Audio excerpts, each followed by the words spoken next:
What's your if you go low, I'll go lower moment? My neighbor kept letting her dog poop on my lawn and never cleaned it up. When I politely asked her to stop, she laughed and said, "It's nature, deal with it. Maybe you should appreciate the free fertilizer." I spoke to her 3 more times. Each time she got ruder. Finally, she said, "If you don't like it, move somewhere else. I'm not changing my routine for you." Her dog was a huge German shepherd named Zeus, and apparently he had digestive issues. Every morning at 6 a.m., she'd walk him straight to my front yard like it was his private toilet.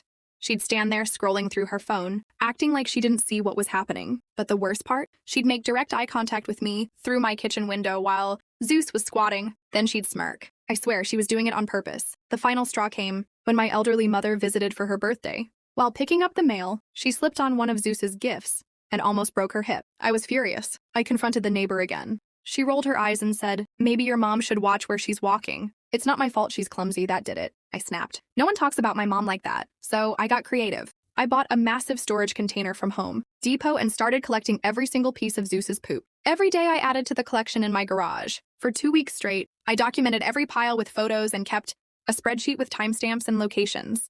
My wife thought I'd lost it, but I was laser focused on revenge.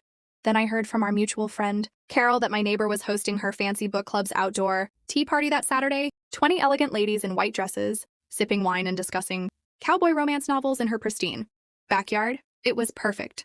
That morning, as they gathered with their cucumber sandwiches and expensive china, I could hear them complimenting her garden through the fence. I picked up the container, walked over to her front lawn, right where everyone could see me, and dumped 2 weeks worth of Zeus's poop by her prize-winning rose bushes. The smell hit instantly. It was unbearable. She ran out screaming, "What's wrong with you?" I smiled and said, "It's nature. Deal with it. Maybe you should appreciate the free fertilizer." The book club ladies were horrified. One woman in a white sundress gasped, "Is that dog poop on your lawn?" My neighbor was humiliated. She couldn't even deny it without admitting the truth. The party ended in seconds. Women held napkins over their noses and rushed to their cars. My neighbor stood there, red-faced and speechless. From that day on, she picked up every single piece. Zeus still does his business, but now she brings bags. And she even crosses the street to avoid my house.